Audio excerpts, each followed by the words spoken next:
Good morning to all of you students. आज हम आप सब लोगों के सामने एक टॉपिक ग्रेविटी लेकर के आए हैं। ग्रेविटी एक फोर्स ऑफ अट्रैक्शन होता है जो कि अर्थ हर बॉडी पर लगाती है अपने सेंटर से। और ये जो होती है वेट ऑफ एन बॉडी के बराबर होती है। Gravity is going to be an special case of gravitation. Gravitational force का स्पेशल केस होता है ग्रेविटी।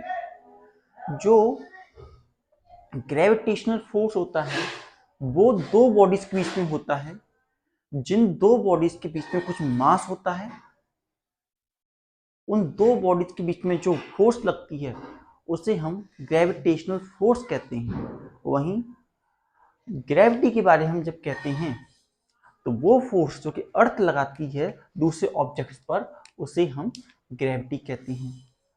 एंड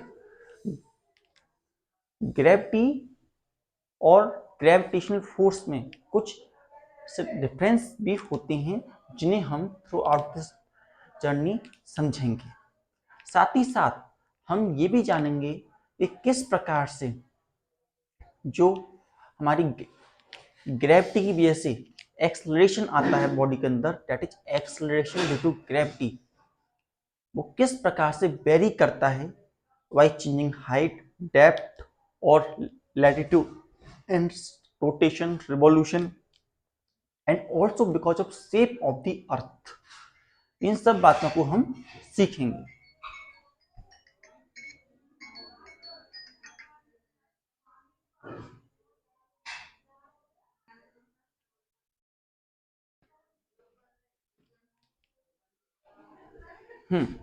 तो let us start with gravity.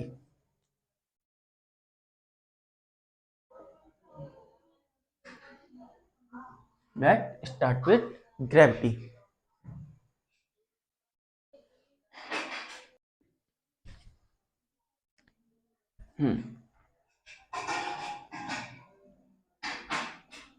So gravity को हम कह सकते हैं it is the force of attraction. It is the force of attraction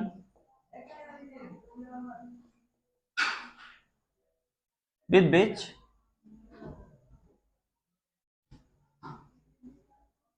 earth attract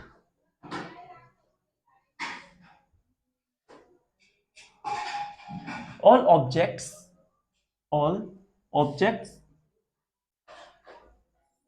toward its center, toward its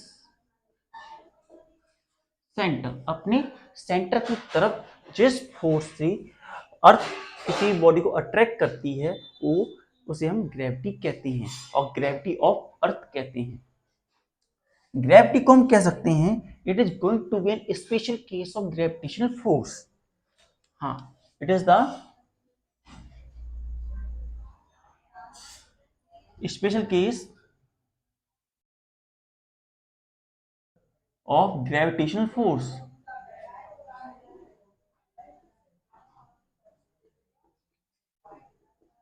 gravitational force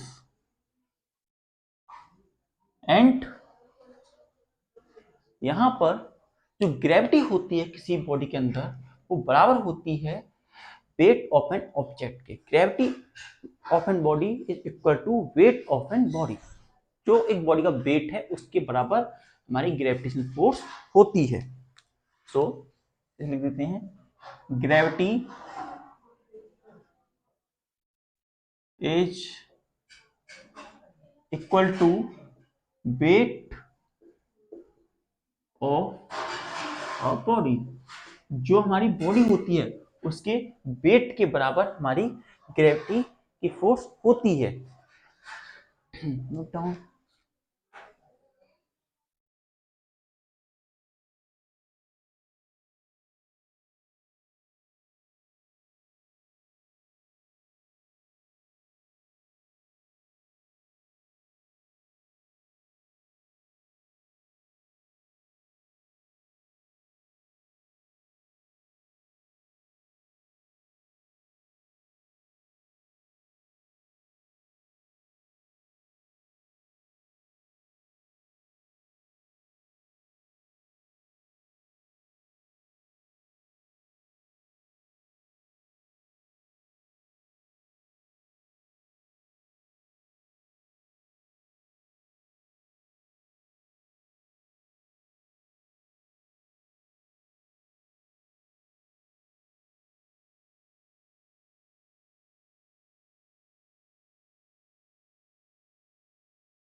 हाँ, तो हमने क्या बोला अभी तक, एक बार उसे देखिए। हम कह रहे थे कि जो ग्रेविटी होती है वो बराबर होती है वेट ऑफ एन बॉडी के। साथ ही साथ जो ग्रेविटी है वो वेट के बराबर, वेट हमारा mg के बराबर होता है। तो हम W को mg लिख सकते हैं और साथ ही ग्रेविटेशनल फोर्स को mg लिखा जा सकता है। अब हम एक काम करते हैं, हम दो बॉडीज लेते हैं। एक बॉडी हम सपोज करते हैं ये हमारी अर्थ है, it is earth we are going to है, और ये हमारे पास एक बॉल है या कोई और बॉडी हमारे पास यहाँ पर ये है। अब हमने क्या किया, इस बॉडी को लेकर के हम यहाँ पर आ गए हैं। ये जो बॉडी हमारे पास है हमने इसे यहाँ से उठा करके सरफेस ऑफ अर्थ पे रख दिया। We put that body on the surface of earth. जब हमने इस बॉडी को सरफेस ऑफ अर्थ पे रख दिया तो यहां से ये एक रेडियस बनता है, it is the radius that is R. R radius है। इस बॉडी का मास जो है वो m है, अर्थ का मास हमारे पास m है। तो हमारे पास यूनिवर्सल लॉ ऑफ ग्रेविटेशन के अकॉर्डिंग जो फॉर्मूला बनता है G(m)(m)r², ये फॉर्मूला बनता है फोर्स का। वहीं from the knowledge of gravity हमारे पास जो फॉर्मूला बना था वो बना था mg के बराबर, हमारे पास फॉर्मूला बना था। अब ये दोनों फॉर्मूले जो हमारे पास ही हैं, चलो इसे F1 और F2 कह देते हैं। तो ये दोनों जो फोर्सेस हैं, ये दोनों फोर्सेस एक्चुअली में इक्वल हैं। Both the force are going to be equal to one and दोनों फोर्स जो हैं एक दूसरे के इक्वल हैं, और ये F1 equals to F2। F1 and F2 are going to be equal to each other। F1 and F2 आपस में इक्वल हैं। तो हम यहाँ पर इन दोनों को इक्वल जब पुट करते हैं तो हमें क्या वैल्यू मिलती है, वो होती है G(m)(m)/r² एंड mg, ये वैल्यू बनती है। नाउ हमारा m से m कैंसिल हो गया, m से m कैंसिल हो गया हमारा जो m से m कैंसिल होने के बाद में हमारे पास क्या वैल्यू बनती है, G equals to G(m)(r²।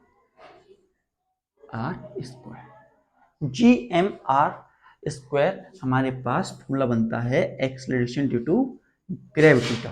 It is the formula for acceleration due to gravity. इस फॉर्मूले के अंदर हम देख पा रहे हैं कि जो एक्सेलरेशन प्रोड्यूस हो रहा है बॉडी के अंदर वो मास ऑफ द बॉडी के इंडिपेंडेंट है। मतलब कि इस बात से कोई फर्क नहीं पड़ता कि बॉडी में कितना मास है।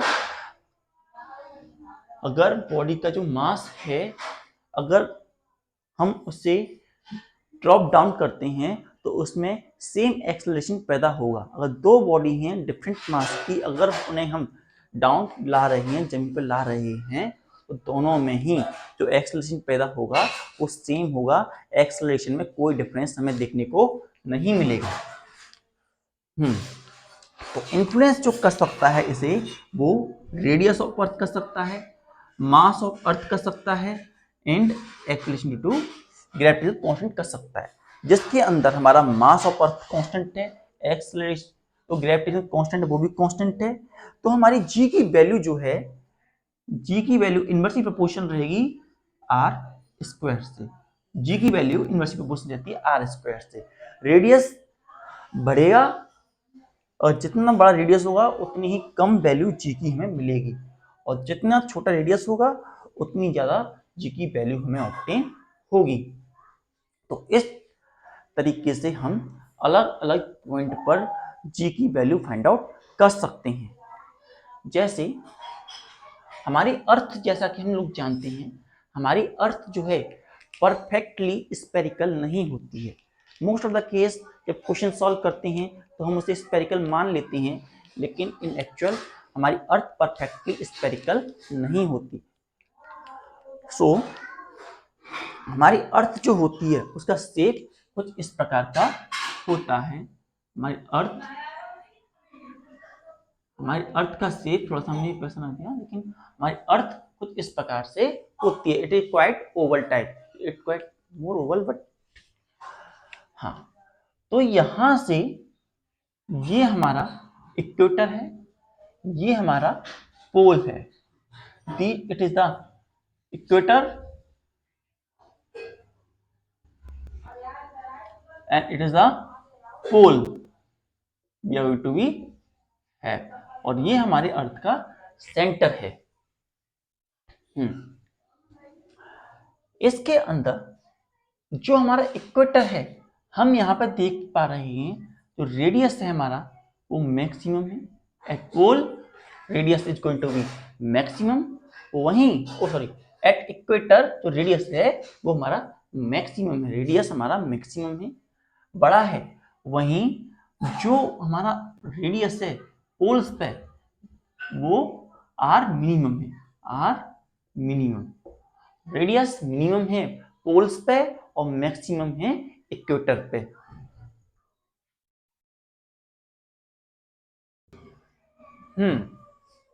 तो हम कह सकते हैं इस बात को लेकर के radius of earth is maximum at equator. So value of G is minimum. Value of G is minimum at equator. जो G की वैल्यू है इक्वेटर पे सबसे कम होती है, क्योंकि जो रेडियस है वो मैक्सिमम होता है, और हम जानते हैं G इनवर्सली प्रोपोर्शनल होती है रेडियस ऑफ स्क्वायर की। वहीं सेकंड, रेडियस जो होता है पोल पर मिनिमम होता है, इसीलिए जो G की वैल्यू होती है वो मैक्सिमम होती है पोल्स पर। सो वैल्यू, हाँ इसे हम लिख सकते हैं value of G is maximum at poles H radius is minimum. Radius minimum होता है, और रेडियस जब मिनिमम होता है तो G की वैल्यू मैक्सिमम हो जाती है। तो इस बात को हम देख करके क्या कह सकते हैं कि जैसे जैसे हम इक्वेटर से पोल की तरफ जाते हैं रेडियस की वैल्यू कम होती है, और यहां से तो हम कह सकते हैं as we move from equator to poles, pole equator से पोल की तरफ जाते हैं, then value of G increases and vice versa.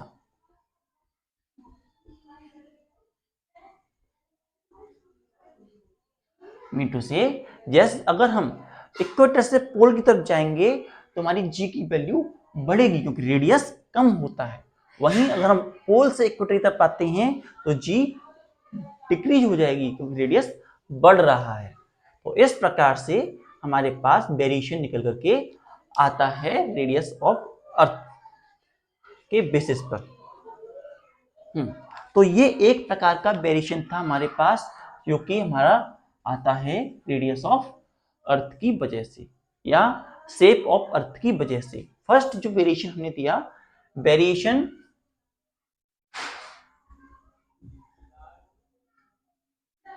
In G due to shape and size. Shape और साइज के बीच में वेरिएशन किस प्रकार से आता है। Now let us move to second point, that is variation due to height. Height की वजह से वेरिएशन किस प्रकार से आता है। First note down,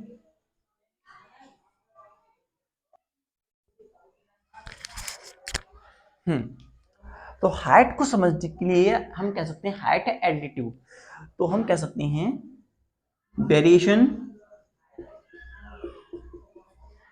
in value of G due to height और एल्टीट्यूड। एल्टीट्यूड और हाइट की वजह से किस प्रकार से डिफरेंस आता है वैल्यू ऑफ जी के अंदर, उसे समझने के लिए हम यहां से स्टार्टिंग करते हैं। तो इसके लिए हम यहां से एक अर्थ, हम most of the case question को सही बनाने के लिए हम जी जो स्पेरिकल ही मान के चलेंगे अर्थ को, लेकिन हमें ये भी पता होना चाहिए कि अर्थ एक्चुअली में स्पेरिकल नहीं होती है। तो ये हमारे पास सेंटर है, इट इज सेंटर ओ। अब जो ये बॉडी है हमारे पास, यहां से ये पहले हमने यहां इसे रखा, जो हमारी रेडियस है अर्थ की, रेडियस ऑफ अर्थ, वो हमारे पास आर के बराबर, रेडियस ऑफ अर्थ हमारी आर के बराबर है। यहां से लेकर के यहां तक रेडियस ऑफ अर्थ हमारी आर है। नाउ अब हमने क्या किया, इस बॉडी को हम थोड़ा सा ऊपर उठा करके लेकर के गए और हमने यहां इसे ले गए। अब यहां पे जो हाइट है, अब बॉडी की हाइट जो है यहां से उठ करके यहां जा चुकी है, तो यहां बॉडी गई, यहां हाइट इसकी h हो गई। तो ये पॉइंट हमारे पास A है, ये हमारे पास point let us take B, हमारे पास B निकल के आएगा। तो यहां पे जब सरफेस पर था तो उसको ग्रेविटी जो लगी वो G लगेगी, G मानते हैं, और जो यहां से जाकर के यहां पहुंचा जब ग्रेविटी लगे उसे हम G डैश मानते हुए चलते हैं। तो हम सबसे पहले देखेंगे ए पॉइंट पर कितनी ग्रेविटी एक्सपीरियंस होती है, ग्रेविटी एट पॉइंट ए। तो ए पॉइंट पर लगने वाली ग्रेविटी जो है उसके लिए हमारे पास जो फॉर्मूला निकल के आएगा जी का, जो जी है पॉइंट ए पर, वो हमारे पास जी एम अपॉन ए ओ का होल स्क्वायर, ए ओ का whole square, A O is the radius, तो हम इसे कह सकते हैं जी एम आर स्क्वायर। जी की वैल्यू हमारे पास जी एम आर स्क्वायर के बराबर आ जाती है। अब हमने इसे ओ से बी तक ले गए, यहां थोड़ा सा एक्सटेंड किया, तो अभी हमारे पास जी डैश आ गया। जी डैश की वैल्यू कितनी होगी हमारे पास, वैल्यू ऑफ जी डैश कितनी आएगी, तो उसके लिए मास, तो हम जानते हैं बॉडी की मास से तो इंडिपेंडेंसी होती है, कोई अंतर नहीं पड़ता। तो जी एम एंड यहां से लेकर के यहां तक बी ओ का होल स्क्वायर, जो हमारा बी ओ है, बी ओ है, अगर हम इसे यहां लिखना चाहें, बी ओ जो है वो हमारा ए ओ प्लस ए बी के बराबर होता है। ए ओ प्लस ए बी के, ए ओ प्लस ए बी के बराबर होता है। यहां पर जो हमारा ए ओ है वो हमारा आर है, और यहां पर हमारा ये एच के बराबर है।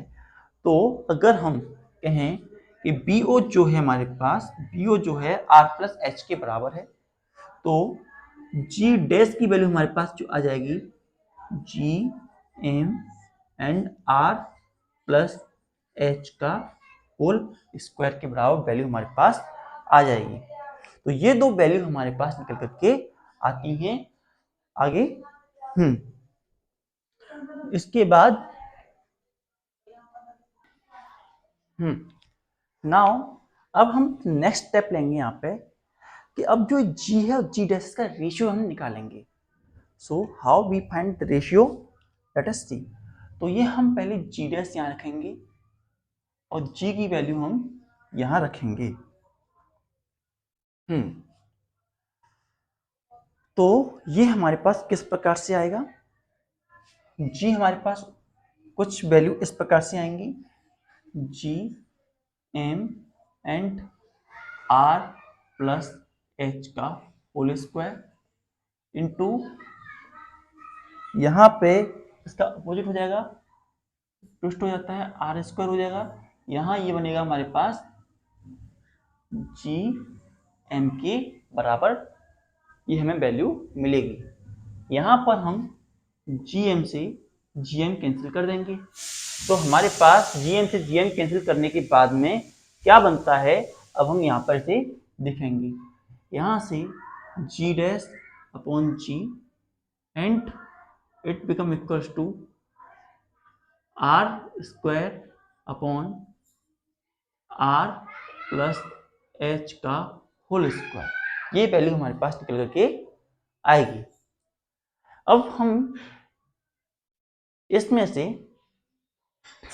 देखना चाहें तो हम यहां से एक बात देख सकते हैं, ये हमारे पास वैल्यू निकल के आती है, तो हम इसे कह सकते हैं g dash equals to g r square and are plus H का होल स्क्वायर। हम कह सकते हैं जी डैश की वैल्यू हमें इतनी ऑब्टेन होगी। It's a value of G dash we are going to be obtain. हमारे पास जी डैश की वैल्यू इतनी निकल करके आ जाएगी।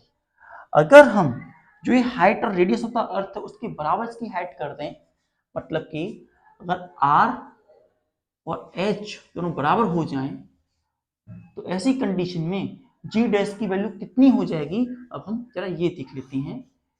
सो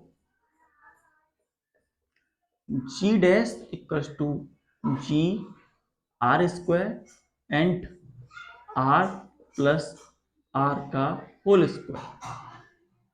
यहाँ g r square upon 2r का होल स्क्वायर, और इसे ओपन करने पर g r square and 4r square, two से टू कैंसल, तो जी डैश की वैल्यू हमारे पास हो जाती है जी अपॉन 4।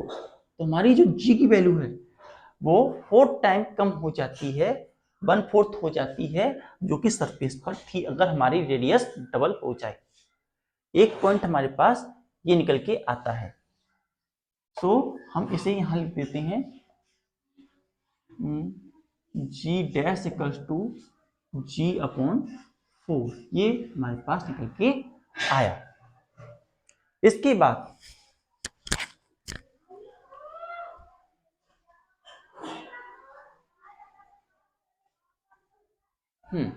इसके बाद हम इसको थोड़ा सा और एवल्यूट करना चाहते हैं, इस टर्म को और थोड़ा एवल्यूट करना चाहते हैं। इसके लिए हम इसमें से r को कॉमन ले लेंगे, तो क्या वैल्यू बनती है हमारे पास, यहां तक g dash upon g r square, और नीचे इसमें से आर स्क्वायर कॉमन ले लिया हमने, यहाँ 1 प्लस एच आर का होल स्क्वायर निकल करके आता है हमारे पास। आर स्क्वायर से आर स्क्वायर कैंसिल हुआ, और हम इसे लिखना चाहें तो ऐसे लिख सकते हैं 1 minus H 1 H R upon minus का 2, ये वैल्यू निकल के आती है। नाउ अगर हम इसे कुछ हद तक एक्सटेंड करें, एक्सपेंशन के अकॉर्डिंग इसे एक्सपेंड करें बाइनोमियल थ्योरम का लगा के, तो हमारे पास इसकी value 1 minus 2h upon R के बराबर निकल के आती है, डैश डैश। ऐसी वैल्यू हमारे पास निकल करके इसकी आती है। तो g डैश अपॉन जी की वैल्यू हमारे पास शॉर्ट में लिख लें 1 माइनस 2h अपॉन आर के बराबर निकलती है। और इसीलिए g डैश की value g 1 minus 2h upon R के बराबर होती है। और note down,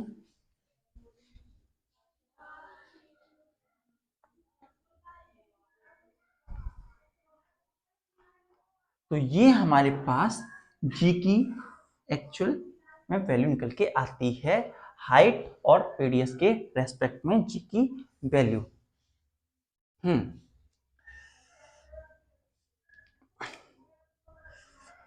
now next thing is this कि अगर हम इसे g का अंदर मल्टीप्लाई कर दें तो हमें क्या मिलेगा, इसे हम जरा देखेंगे। तो g dash g minus 2gh upon r, ये हमारे पास वैल्यू मिलती है। नाउ इस g को इधर ले आते हैं, g minus g dash equal to 2gh upon r, ये वैल्यू बनती है। अगर हम परसेंटेज बाय निकालना चाहें तो g minus g dash upon total g into 100 करना पड़ेगा। सिमिलरली यहां भी हमें 2gh अपॉन gr इंटू 100 करना पड़ेगा। g से g कैंसिल हो गया तो क्या बनता है 2h अपॉन r इंटू 100। तो इस तरीके से हम परसेंटेज भी फाइंड आउट कर सकते हैं। We are also able to find the percentage of gravitation. Note it down.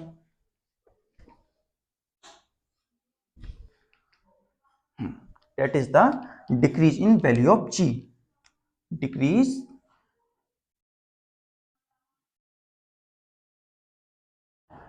in value of decreasing percentage of value of g, और ये decrease in value of g, ये वैल्यू की g की value में decreasement आया है और ये परसेंटेज वाइज हम निकाल सकते हैं कितना डिक्रीमेंट आएगा। Note down.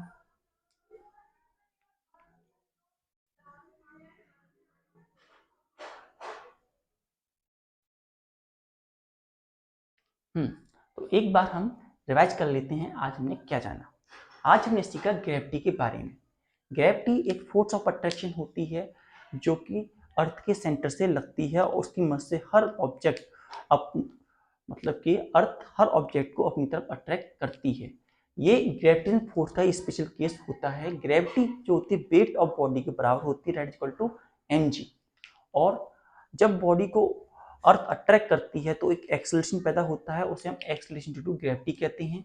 और सॉल्व करने पर हमें उसकी वैल्यू g/m/r के बराबर मिलती है।